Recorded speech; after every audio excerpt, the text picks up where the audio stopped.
Thanks, Roy, for that introduction. And thanks, Tyler. That was a really fun talk and a great segue into what we're going to talk today about, which really lives in between those big user research projects that Tyler just talked about. So I think this is a great segue. I'm really excited to talk to you guys about continuous customer listening, a little bit about myself and what brought me to this talk today. I'm Abby. I'm the director of product, as Roy said, of Waste Dynamics. Our primary brand is dumpsters.com. We are a nationwide broker of dumpster rentals and other site services. I've been here for over 6.5 years. And in that time, I've had a lot of opportunity to work on products and experiences for a lot of different customer segments. You'd be surprised how intricate and complex the waste industry can be, but we cater to a lot of different folks. We have a B2C market where we work with homeowners who are emptying out their houses or doing DIY. We work with construction companies from the smallest mom and pop one-man band all the way up to the multi-billion-dollar nationwide construction and renovation companies. We also have a really large network of our suppliers, our haulers who provide the dumpster rental service. And then we also have products that we build internally for our internal folks, our sales, our customer service. And what I've learned over those years is each of those customer segments brings its own complexities. And you have to find really diverse ways to understand their needs because it's not always as easy as just talking to a customer. Sometimes you have to be unique. A couple of pictures on that slide. I went ahead and rented my own dumpster and got to follow the same process that a customer would. You can see my son there. This was a couple of years ago, but he was infatuated with the whole process. It was a good learning experience. And then we also got to drive along with our drivers. So that's me enjoying the sunrise at the landfill. And it was a great way to understand what our customers needed. But what I found with these complexities is that we had to be innovative. And so we built a system to teach our teams to be a little bit more smart about how they go ahead and listen to their customers. So before we dive into today, I want to make sure that we bring along two assumptions. Assumption number one is that customer centricity is key to being successful in business. Now, if you don't agree with that and you still need convincing, this is not the talk for you. There are a lot of resources out there that you can learn about and be convinced. But today we are going to assume we all know that that's valuable. Assumption number two is that continuous discovery is critical to customer centricity, right? If you're going to be working for your customer, you can't just learn about them and listen to them when it's convenient for you. You have to do it continuously. And again, if you don't understand the value of that, today is not your talk. But if we're not talking about the value of being customer centric and the value of continuous discovery, what are we here to talk about? Well, what I've learned in talking to a lot of different product managers, a lot of different product designers, is that there's a huge gap between understanding the value of customer listening and actually executing on it. And so at our company, our CEO likes to use this quote a lot, in that every system is perfectly designed to get the results that it does. Right? The idea being that whatever system is driving your company, your organization, your team, whatever behaviors that you're following are going to get the results that they're designed to get. And so a lot of times when folks talk about continuous discovery or continuous listening, they want to do it, but they're not getting there, right? And I find that that is because they're relying on systems that are flawed in the area of continuous customer listening. Some examples are driving your customer research only on researching product development or feature development, right? You have this feature that you're going to develop. Okay, now we're going to go out and we're going to research. We're going to listen to our customers and find out what they need. We're going to focus on that problem space, which is great. I'm not saying don't do that. But I'm saying is if you only rely on that as your trigger for customer research, you're going to miss a lot of things because there may be insights that are unrelated to that problem space, but could in fact, be more impactful for your customers. But you're going to miss it if you're focused on that one problem space. Another research system that I see that is flawed in a way of bringing customer continuous listening is a system that revolves around prioritizing research on quarterly planning or monthly planning or annual planning, however you do your roadmap, right? The trigger is, okay, we're going to start our roadmap for the next quarter. Let's do this big customer research plan, which again is great. I'm not saying don't do this. But I'm saying is if you only focus on those times to do customer research, you may be getting the breadth that you're missing in that first system, but what you're doing is missing your timely insights. Our customers' worlds change just as fast as our worlds change. And if we're not listening at every moment, we're going to miss some key things. It's also going to be a lot harder for you to adapt because you're missing those insights, and it may be too late if you are only doing it once a quarter, for example. Okay, and so what system can we build? So this is a system that we built at our team. I've introduced it to several of our product teams here, and it's around 3 phases. Make it simple, build the habit, and bring it to life. And so I don't know about you guys, but I have heard so many times in product management and design and research talks that just say, go out and call your customers, right? Talk to your customers, pick up the phone, which is great. But then you think to yourself, yeah, that's just not how things work here. Customer research can be really daunting to some folks. And this could be for a lot of different reasons. It could be that you're working in the healthcare space and privacy concerns are really a big piece of it. It could be that you're in a more enterprise B2B space in which you are constantly faced with red tape put there by your sales team. Or you could just have a really small team and be strapped for resources. And whatever that reason is that is causing customer research to seem really daunting gives us a really easy excuse not to do it. But it doesn't have to be hard. It doesn't have to be daunting. Customers are always talking, and to listen to them doesn't mean you have to talk to them every time. And now I'm not saying you don't ever have to talk to your customers again. If you're able to, that is always the best way. But I'm saying is if you have a hard time getting in front of your customers, don't let that be an excuse to not learn about your customers' needs and their pain points. The thing is, people are more likely to do something that's easy or simple than they are to do something complex. And so the key here really is a little bit of upfront work to make customer listening a lot easier. And so how do we do this? First, step 1 is to find where your customers are talking. As I mentioned, customers are always talking, whether you're listening or not. And so it's up to you to go out and find those channels. Are your customers leaving reviews? Are they providing churn feedback or lost reason feedback to your customer support or sales teams?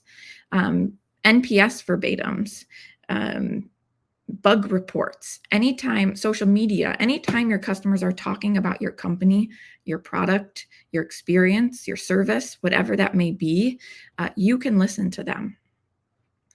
And it doesn't always have to be direct channels. You also have proxy channels, right? Your customers are talking to your support team. They're talking to your sales. Leverage those interactions to learn about your customers. We had a really good example within our team as we had a request feedback form. So our account managers on behalf of their customers would request information from our billing team. And I was able to get insight into those requests to see patterns and see interesting insights into what our customers are asking for over and over and over again. And guess what? We could easily, within weeks, deliver that information into our customer-facing tools so that they no longer have to request it from their team. And we would have never found that little nugget if we weren't listening to that channel. So then step 2, once you've listed all of those obvious channels that you're aware of, think about anything that's maybe untapped. Are there places in which you're not providing your customers the ability to give you feedback, right? In your application or your product, is there a place that you can go to give feedback? If not, can you build something like that? Um, are you taking advantage of all of the review sites like Capterra if you have a SaaS platform, Trustpilot, Google reviews? And then there could be unique places, right? Maybe your customers are talking on a subreddit. You never know. Maybe you could build that community if it doesn't exist. Think about those potentially untapped channels and be creative. And then once you have all of those listed, create a really easily accessible library for those. So you can do this really in any tool that you already use. For our team and our product development team, we use Jira and Confluence very heavily. So we created a customer listening page in Confluence for each one of our teams where they can quickly go and get links to places where their customers are talking. So this could link out to your chat feature where someone can read chats between your customers and your support team. This could link to Tableau dashboards or visualizations where you compile a lot of feedback. This could be links to social media channels or groups that you know your customers are talking. Really, any place that you can go, have it accessible in 1 or 2 clicks. So there is no reason you can't take 5 minutes and listen to your customers. So the next phase is building a habit. Right? You can't start out, do this once or twice, and then forget about it. The key word is continuous, right? And so to do something continuously, you need to build the habit. One of my favorite books is Atomic Habits by James Clear. If you haven't read it, I really do recommend it. It is great for not just work, but for your personal life if you're trying to, run that marathon or keep your house clean. But he talks about how small changes in behaviors when repeated consistently, can compound over time to produce significant outcomes. Listening can't be a one and done thing. You have to do it continuously.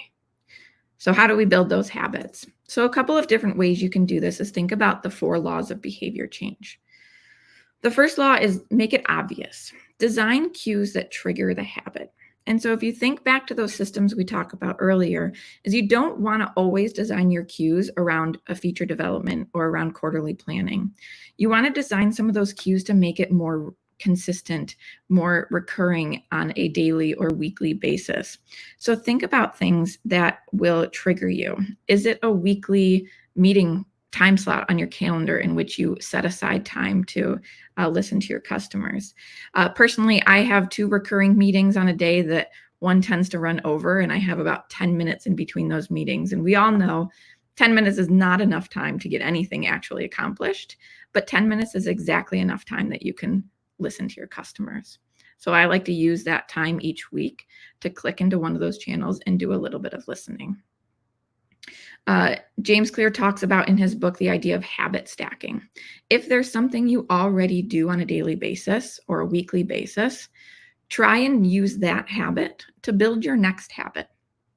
So one example is we pull our metrics weekly for our product teams. So while I'm pulling those metrics, it's a great time for me to also pull some qualitative insights from my customers. The next step is making it attractive. Use temptations to make it appealing for users or for our customers to talk, and make it appealing for our teammates to listen. A lot of times it's sharing feedback that's negative. And we all love to share the positive. That feels really good. But we need to find ways to sometimes make it more appealing to share the negative. And so find ways to celebrate learning from your customers, not celebrate learning that you're not doing the right thing, but celebrate learning that you have an opportunity to grow, an opportunity to expand, opportunity to change, an opportunity to solve their problems, and celebrate that learning, whether it's positive or negative, so people don't feel afraid to share those negative insights. We already talked about making it easy, but it really is reduce the friction. Don't make it feel daunting to listen to your customers because you are definitely not going to build that habit. But if it's something simple and you can do really quickly, there's no reason you can't squeeze in that customer listening into your weekly basis. And then make it satisfying.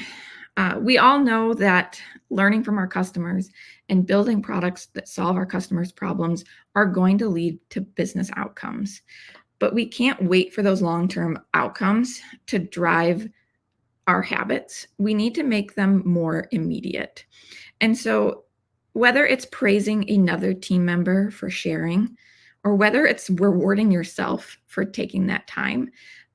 For example, if you put that meeting on your calendar and it's that one meeting that you can easily avoid, I'm definitely have done that plenty of times. But if you stick to doing it, find a little reward for yourself and really, really build that habit. And the other key is the role of your environment when it comes to building habits. And so at dumpsters.com, we strive to be the most customer-centric company in the waste industry. And so our organization is always talking about our customers. We're always reviewing their feedback, whether it's positive or negative. And so it's really easy for us to start to build that habit. But even if your company doesn't have that type of environment, it doesn't mean you can't start building it. One of my favorite things to do is to start a lot of my meetings with the question, what have we heard from customers? And this really puts folks on the spot to share insights that they've learned from their customers, whether you're having a meeting with sales or customer service, or whether you're having a meeting with your product development team. Each one of them should be listening to your customers, and each one of them should have no problem bringing some insights into the meeting. And so building that muscle will help build the habit over time. You can also do things like include your customer listening insights into presentations. Even if you're presenting qualitative metrics, there's no reason why you can't put a quote in there. Anything you've learned from your customers. Any chance that you have to share those insights that you've learned from your customer listening habits will give you the opportunity to build that environment. So the last stage is bringing it to life, right? Please, please, please don't go out there and listen to your customers all the time and then let it fall into a black hole, right? You have to do something with those learnings. And so I break these down into 3 different steps. Step 1 is centralize. So you want to gather all of this data into one place. So there are a lot of tools out there that allow you to do this, whether it's note-taking tools like Notion, other more sophisticated tools, Pendo, Canny, User Voice. There is so many tools out there to allow you to do that. Some that often have AI capabilities to help you synthesize things. But just because you don't have one of those tools doesn't mean you can't build a really easy place to centralize this data. Again, we use Confluence. We try to limit a lot of the tools that we use. And so we found a way to build a library within Confluence. And we found it's really great because we can tie our product development Jira tickets in with that Confluence listening pages. But whatever tool it is that you like to use, make sure anytime anyone is learning about your customer, they put it in this one single place so everybody can take advantage of those learnings. Step 2 is to synthesize it. So you want to regularly triage this information, right? You don't want to make this ever-growing list that you never know what to do with. So on a regular basis, you want to go through and prioritize relevant feedback. Pull out something that's actionable and bring it to the top. And if you regularly do this and you build that habit to triage it as well, it won't ever feel as daunting. And then the third step is to mobilize. And there's 2 parts to mobilize. There's the idea of socializing this customer insights, right? That comes back to sharing them. In your daily stand-ups, can everybody share a customer listening insight that they've heard? Again, in presentations, in conversations, can you find a way to bring these up? And just because you're not going to build anything or do anything about that insight today, it doesn't mean we shouldn't share it, because you never know what somebody else could have learned that could have tied 2 things together. And so always find ways to share these insights with your team, cross channels, at anybody within your organization that you're talking to. And the other idea is prioritizing action. For those insights that really do see relevant impact to build features or change communication or switch processes, whatever that insight drives, prioritize those and delegate folks to take action on those. Is it getting into your backlog? Is it starting to brainstorm ways that you can act on it? Whatever that is, make sure that you're prioritizing those accordingly and then taking action on the ones that are at top of the list. So I want to leave you with a takeaway, because there's nothing worse than going to a webinar or a talk and hearing a lot of really great ideas, or even just confirming things that you already knew, and then getting back to your desk and be like, okay, that was great. Now back to work. So I want to leave you with an option for you to take to your team.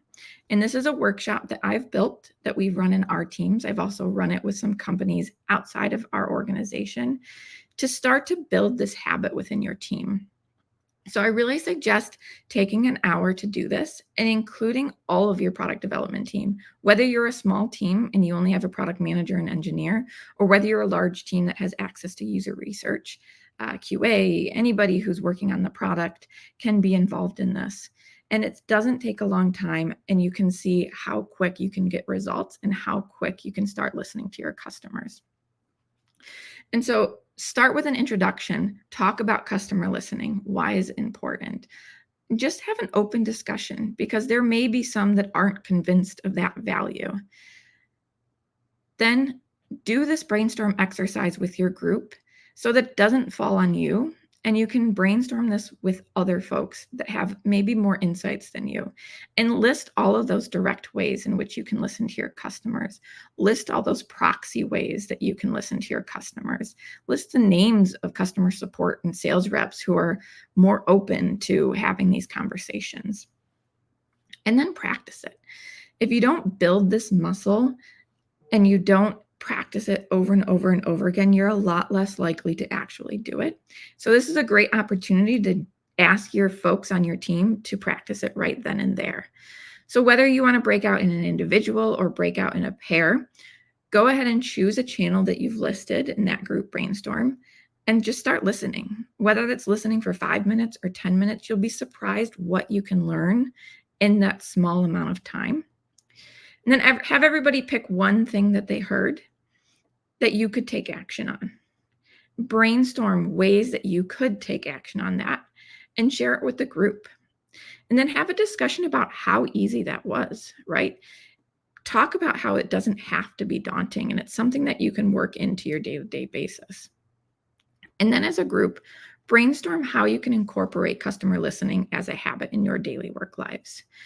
It may not seem obvious to you, but someone on your team might have a good idea. And we all know the more heads that you put together, the more information you can get out, the more ideas you can have. So find ways in which you can build habits within your team, within yourself. Start having those conversations today. And then as a wrap up, make sure you set goals and moving forward. Pick one of those ways and start doing it. Because if you don't start taking action now, you're going to be in the same place. You're going to have the same system that's bringing you the results that you're already getting today.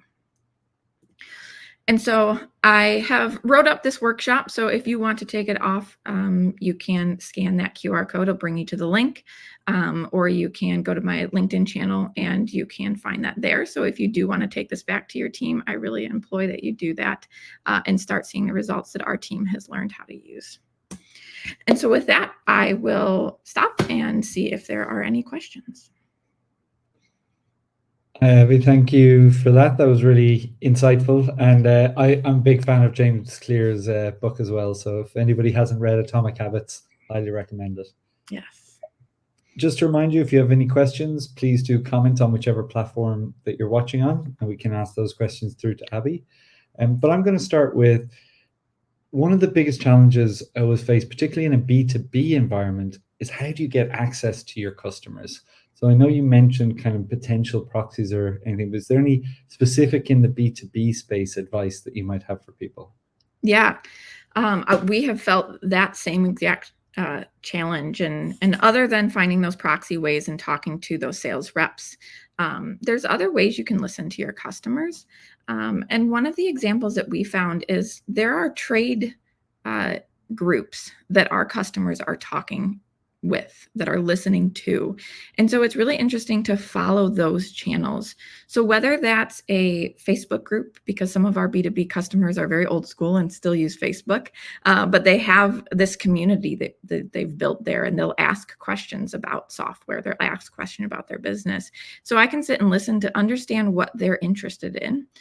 Or for any of those that are a little bit more sophisticated, follow what they're following. read comments on the articles that they're reading, right?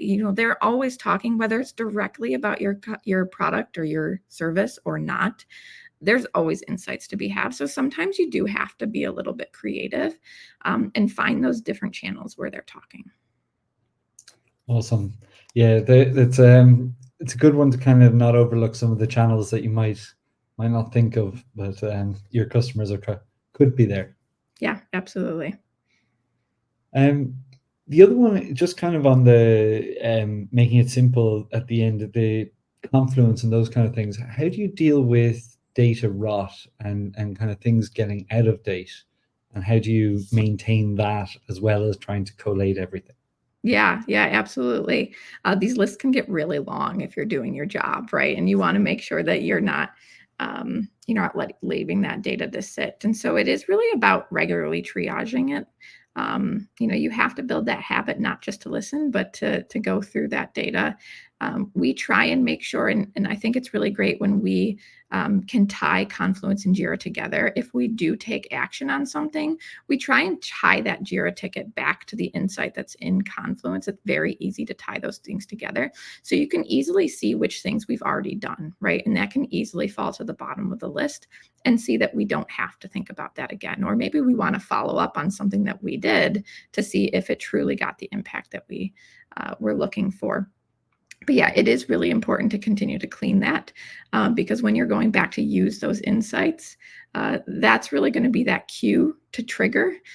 So if you're looking for some roadmap planning, or you're going to look at that insight, that is a great cue to build the habit of triaging that data and getting some of that old stuff.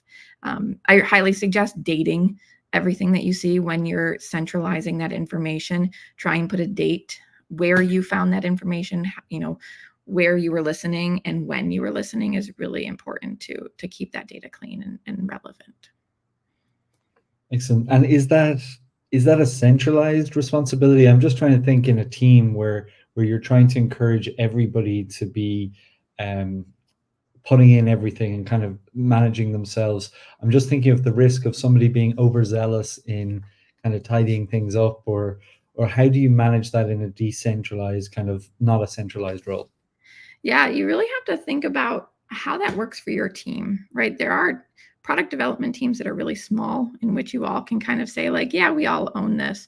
Or there's really large teams in which you may have to all decide that, yes, everybody can insert data, but these one or two people are responsible for purging it or for keeping it clean, whether that's the lead product manager, whether that's the lead product designer or UX researcher, whoever makes sense on your team. Again, if you have a small team and you kind of have that triangle of, product manager, designer, and developer, that you all can kind of understand that you're working together, you're talking all the time, then it's really not important. But as you get larger, it is absolutely important to dedicate that one person to be responsible and accountable for cleaning it up. Even though they may not be the one doing it every time, they are owning that job. Excellent. Well, I think that brings us pretty much to time. So I just want to thank you once again, Abby, for sharing your story. Thank you.